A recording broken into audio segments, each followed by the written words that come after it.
Apa yang umumnya dilakukan wanita tua berusia 100 tahun? Apa mungkin melakukan olahraga angkat berat?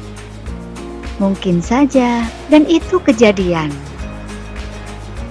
Edith Murway Trainer, nenek buyut penduduk Tampa, Florida, Amerika Serikat, justru baru memulai olahraga angkat besi di usia 91 tahun di sebuah gym di daerah tempat tinggalnya. Namun, dia tidak pernah berharap untuk memasuki kompetisi angkat berat, apalagi memenangkan piala.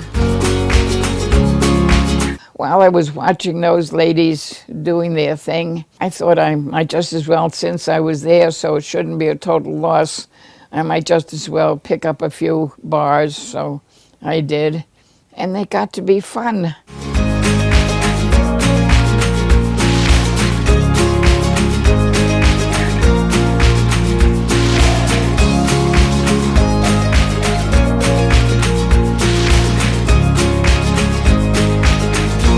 Atas prestasinya yang langka, Edith diganjar gelar pemecah rekor dunia Guinness untuk atlet angkat berat tertua wanita.